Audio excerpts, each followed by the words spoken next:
Hello friends, अस्सलाम वालेकुम। The real goat farming की एक और वीडियो के साथ मैं आपकी खिदमत में हाजिर हूँ।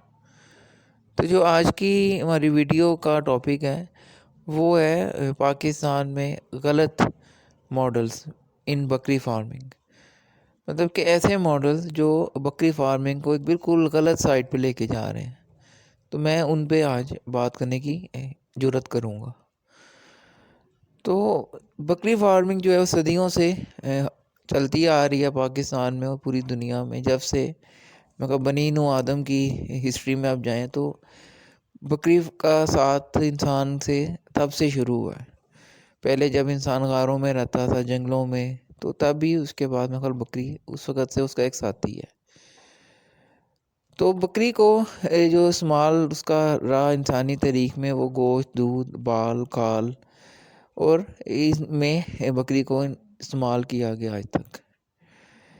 और पाकिस्तान में जो आप देखें जितनी भी बकरी फार्मिंग हुई रवायती तरीक़ों से, जिसमें चरवाहे हज़रात आपके सर फ़हरिस्त हैं, जो 99.9% जो बकरियां आपकी पैदा कर रहे हैं इस वक्त। और डेली बेसिस पे अगर आप स्लाटर्स में जाके देखें तो लाखों के तादाद में से जो जानवर वहाँ स्लाटर होते हैं वो सारे वो चरवाहे हज़रात से ही आपको दस्तयाब होते हैं। तो उसमें से कोई भी किसी मॉडल फॉर्म से नहीं आता। इसी तरह अगर आप ईद पे, बड़ी ईद पे भी देखें तो वो भी एक जानवर जो हैं सारे वो रवायती तरीक़ों से ही परवरिश पा के तो मंडियों में वो पहुँचते हैं। तो ये एक बिल्कुल इसकी सही जो सिमत है बकरी फार्मिंग की, वो मैं आपको बता रहा हूँ, ठीक है। अगर आप बकरी फार्मिंग करना चाहते हैं तो आपको भी इन्हीं तरीक़ों को फॉलो करना पड़ेगा और इनमें थोड़ी सी जिद्दत और थोड़ा सा इनको आपको बेहतरी ला के आप इसमें बहुत ज़्यादा अच्छा एक मुनाफा अर्न कर सकते हैं। जिद्दत क्या है? मतलब कि आपको मेडिकेशंस का पता होना चाहिए, डिवर्मिंग का, वैक्सीनेशंस का, और जानवरों की एक मुनासिब और मुकम्मल जो खुराक है उसके मुतल्लिक आपको जो आगाही है वो आपको हासिल करनी चाहिए, ठीक है। यहाँ तक अगर आप बात करते हैं तो बिल्कुल एक नॉर्मल आप चल रहे हैं और बिल्कुल आप एक सही सिमत में आप अपना सफ़र कर रहे हैं, अगर आप यहाँ तक हैं। लेकिन अक्सर जो लोग अब बकरी फार्मिंग को एक एज़ आ पेट और एज़ आ एक स्टेटस सिंबल और एक एज़ आ वो फैशन के तौर पे भी अपना रहे हैं और उसको नाम वो बकरी फार्मिंग का दे रहे हैं। तो उसमें जो सरपरस्त लोग हैं, उसमें जो मेन जिन्होंने इस चीज़ को, ट्रेंड को अपने मफाद के लिए, अपने जानवरों को 10 गुना ज़्यादा कीमत पे फ़रोख्त करने के लिए उन्होंने एक ट्रेंड ऑन किया। तो उसमें ये आप जो गोल्डलैंड फार्म एक बहुत एक नाम को लोग अब पहले तो इज़्ज़त से लेते थे, अब तमस्कर से वो लेते हैं। तो उनका बहुत ज़्यादा अमल दखल है। जो इसमें आपके 90% लोग हैं जो बकरी फार्मिंग में हैं वो इनकी हकीकत को अच्छी तरह समझ चुके हैं। लेकिन 10% अभी ऐसे लोग मौजूद हैं जो अभी भी इनको फॉलो करते हैं और इनके तरीके को अप्रिशिएट करके अपनाने के ख्वाहिशमंद हैं। तो ये एक बिल्कुल गलत आपको मॉडल जो फॉर्म है आपको ये मिल रहा है इस टाइम पाकिस्तान में। अगर आप इसको फॉलो करेंगे तो आप अपनी एक बहुत बड़ी जो इन्वेस्टमेंट है जो करोड़ों में है उसको आप बिल्कुल यूज़लेस आप कर लेंगे, क्योंकि इसमें आपको आउटपुट नहीं आती। अब आउटपुट क्यों नहीं आती, मैं उसकी आपको मेन वजह बताता हूँ कि जब आप क्लोज फार्मिंग में चले जाते हैं और महंगे दामों बकरियां ख़रीद लेते हैं और उनको महंगे तरीके से उनकी परवरिश आप जब करते हैं तो आपके जो अखराजात हैं वो इतने ज़्यादा हो जाते हैं कि फिर आप नॉर्मल जो मंडी में बकरी को फ़रोख्त करने का तसव्वुर भी नहीं कर सकते। तो उसके लिए फिर आपको स्पेशल किस्म के जो कस्टमर्स हैं वो आपको चाहिए होते हैं, जो हज़ारों रुपए का जो जानवर है वो लाखों रुपए में वो आपसे ख़रीद कर लें। तो उस तरह के जो कस्टमर्स हैं वो समझेंगे एक नापैद हैं बिल्कुल, क्योंकि जिस ये बेस पे आप जानवर सेल कर रहे हैं वो सिर्फ एक फैट है, मतलब कि उसमें कोई भी और उसमें अच्छाई आपको नहीं मिलेगी सिवाय चर्बी के ढेरों के, चाहे वो बकरियां हों चाहे वो बकरे हों। तो दोनों ही जो किस्म के जो जानवर हैं वो मंडी में, मार्केट में तो पसंद किए भी नहीं जाते और इतने ज़्यादा वो कॉस्टली हो जाते हैं कि उनका जो गाहक है वो उतने पैसे उनके नहीं भर सकता। तो इस तरह वो जो एक मॉडल है वो फ्लॉप की तरफ जाना शुरू हो जाता है कि आपके खर्चात तो एक बकरी पे इतने आगे के वो 2.5 लाख रुपए की बकरी आपकी तैयार होगी, जबकि उसी तरह की जो सेम बकरी मार्केट में आपको लाख रुपए की मिल जाती है। तो फिर जो अक्लमंद एक कस्टमर होता है वो उस बकरी को प्रेफर करता है जो लाख रुपए की हो, ठीक है। सिर्फ जो चंद बेवकूफ़ किस्म के जो लोग होते हैं, जो ब्लड लाइन और पेडिग्री और ये इन चीज़ों को फॉलो करते हैं, वो इसके आप जो है वो आपके काबू आ सकते हैं। तो बाकी जो 99% जो लोग हैं वो इन चीज़ों को समझते हैं कि बकरियां वही हैं, सिर्फ उनको जब अच्छी आप खुराक देते हैं, अच्छे माहौल में रखते हैं, तो वो अपना वेट वगैरह और बढ़ा जाती हैं, और थोड़ा सा उनके दूध में इजाफा हो जाता है, थोड़ा सा उनके कद में इजाफा हो जाता है अच्छी खुराक के सर पर। उसमें उनकी नस्ल का अमल दखल इतना नहीं होता। तो ये आप देखें, बात को समझें कि जो मॉडल आपने अगर गोट फार्मिंग को स्टार्ट करना है, तो आपको उसके लिए एक एवरेज जो जानवर चाहिए, जो एक एवरेज माहौल में अपनी आउटपुट वो दे सकें। ठीक है। उसमें आप अगर उनको फोर्स फीडिंग की तरफ लेके जाते हैं या क्लोज फार्मिंग की लेके जाते हैं, तो उनके वज़न में तो दूध में तो 10 से 20% इजाफा हो जाता है, लेकिन उनके खराजात में 80% इजाफा हो जाता है।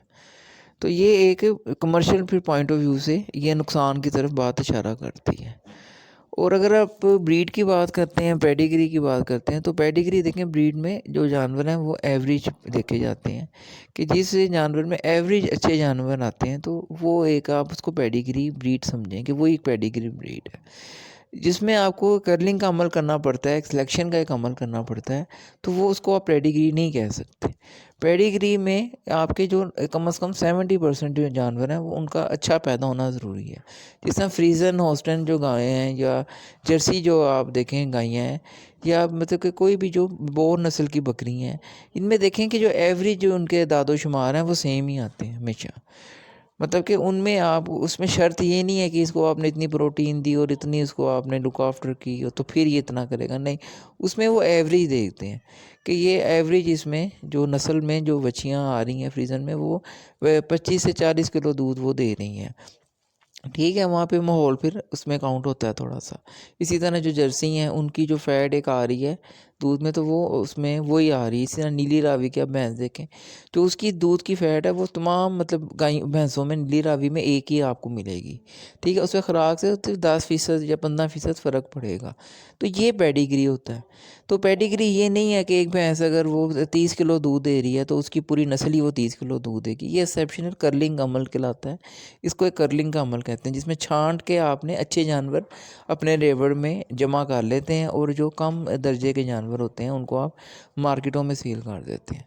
और फिर जो आपने अपने छांट के जो आला दर्जे के जानवर अपने रेवड़ में आपने शामिल किए होते हैं, उनको एक मिसाल बना के, तो आप उसी रेवड़ में से जो कम दर्जे के जानवर होते हैं उनको मार्केट से 4 गुना ज़्यादा कीमत पे फ़रोख्त कर देते हैं। कि एक मॉडल आपके पास एक मिसाल होती है कि ये इन जानवरों में से ही पैदा हुए हैं, और ये इनमें भी यही जेनेटिक्स आ रहे हैं, और ये एक पेडिग्री ब्लड लाइन है, जो कि बिल्कुल एक झूठ और बकवास है। पेडिग्री में सब जानवर फिर एक ही जैसे पैदा होने चाहिए। ठीक है जी। जिस तरह की फिर एक बकरी है उसकी पूरी नस्ल उस तरह ही पैदा होनी चाहिए। ये कर्लिंग का अमल होता है, जिसमें से अच्छे जानवर छांट लिए जाते हैं, और जो कम दर्जे के जानवरों को हम रिजेक्ट करके मंडियों में मार्केटों में सेल कर देते हैं, और उन पे लेबल हम ये लगा लेते हैं कि ये देखें जी, ये इसकी ही नस्ल में से जो बकरी है ये 42 हाइट में है, तो ये इतना दूध दे रही है, और ये मतलब इसी की यही जेनेटिक्स इसमें है, तो ये भी इसमें से भी कल को ऐसी पट्टें पैदा हो जाएंगी। तो वो हो भी सकती हैं इसमें। तो ये अमल को पता है कि कर्लिंग का अमल है, जिसमें छांटी इसे कहते हैं कि अच्छी चीज़ को आप छांट लें। जिस तरह देखें जी, एक ही दरख्त है अमरूदों का या किन्नुओं का या सेबों का, तो उस पर आमों का, तो उसमें मुख्तलिफ़ जो किस्म के पैदा होते हैं फल। ठीक है। जिसमें A grade, B grade, C grade जो है वो ए ग्रेड एक्सपोर्ट किया जाता है, बी ग्रेड अच्छी मंडियों में फ़रोख्त किया जाता है, और सी ग्रेड बिल्कुल सस्ती छावनियों में फ़रोख्त कर दिया जाता है। तो वो एक ही दरख्त के मुख्तलिफ फल होते हैं, जिसको छांटी के अमल से उनका दर्जा बदर्जा उनको अलहदा कर लिया जाता है। तो उसको हम पेडिग्री या एक नस्ल का नाम नहीं दे सकते। ये कर्लिंग का एक अमल है, जो लोग फ्रॉड में उसको पेडिग्री का लफ्ज़ दे देते हैं। अमल वो कर्लिंग का है, और कहा उसको पेडिग्री जा रहा है। तो ये एक बिल्कुल गलत मॉडल है। अगर आपने बकरी फार्मिंग करनी है तो आप मीट पर्पज़ से बकरी फार्मिंग करें, जिसमें आपके जो एवरेज जानवर पैदा हों और वो अच्छे दामों आपके फ़रोख्त हो जाएँ, और उस पे जो एक्सपेंसेस हैं आपके वो ग्रेजिंग में और लो कॉस्ट ग्रेजिंग में और फ्री ग्रेजिंग में आपके जो अखराजात वो मैनेज हो जाएँ। अगर आप उसको क्लोज फार्मिंग में जाके 10 से 20% उसकी ग्रोथ में इजाफा करने के लिए अपना अखराजात में 80% इजाफा कर लेंगे, तो आप बहुत बड़ा एक नुकसान का आपका एक बाइस बन जाएगा वो। तो ये बात इसमें यही मैंने को समझानी थी कि ये गलत मॉडल्स हैं जो क्लोज फार्मिंग में लोगों को बेवकूफ़ बनाने के लिए अच्छी खुराक के सर पे वो जानवर जो हैं वो कर रहे हैं, तैयार करके उनको मोटा करके अच्छी खुराक दे के, तो वो उनको महंगे दामों मार्केट से 10 गुना महंगे वो फ़रोख्त वो कर रहे हैं। तो आप इस मॉडल को फॉलो करेंगे तो आप अपना बहुत नुकसान करेंगे, पैसे का, टाइम का, और मतलब कि उसमें कोई कामयाबी भी आपकी मुंतज़र नहीं है। अगर आप पेडिग्री की बात करते हैं तो पेडिग्री कोई चीज़ नहीं है बकरियों में, ठीक है जी। ये एक एवरेज जो जेनेटिक्स बीतल के आ रहे हैं वही हैं। अच्छी खुराक से, अच्छी निगहदाश्त से आप 10 से 20% इनमें इजाफा कर सकते हैं। काम से बकरी को भी आप मंडी से ला के उसको आप साल, 1.5 साल, 2 साल सूने ना दें, और उसको अच्छी खुराक आप दें, और उसको डेली बेसिस पे फ़ैट दें, बायोटिक ऑयल की शक्ल में और खुश्क मादे की शक्ल में उसको आप खुराक वगैरह दें, तो वो ख़ुद ही 2 साल बाद आप पेडिग्री वो बन जाती है बकरी। इतनी वो मोटी हुई थी तो उसके लिए पेडिग्री का लफ्ज़ इस्तेमाल हो जाता है। तो ये वीडियो मेरी उन दोस्तों के लिए है जो इस मॉडल को फॉलो कर रहे हैं, और करके तो वो समझ रहे हैं कि हम भी जिस तरह ये करोड़पति बन गए हैं कागज़ों में और कापियों में, तो हम भी बन जाएंगे। तो भाई आप मेरे इन चीज़ों से बाज लें, आप एवरेज पे काम करें, और एवरेज में ही आपकी अल्लाह ज़्यादा आपको रिज़्क मिलेगा। अगर आप इन चक्करों में पड़ेंगे तो आपने क्या कमाना है, आपके पास जो है वो भी गवा बैठेंगे। तो फिर उम्मीद है कि आपको मेरी बात समझ आ गई होगी। मिलते हैं नेक्स्ट वीडियो में। ओके जी, अल्लाह हाफ़िज़।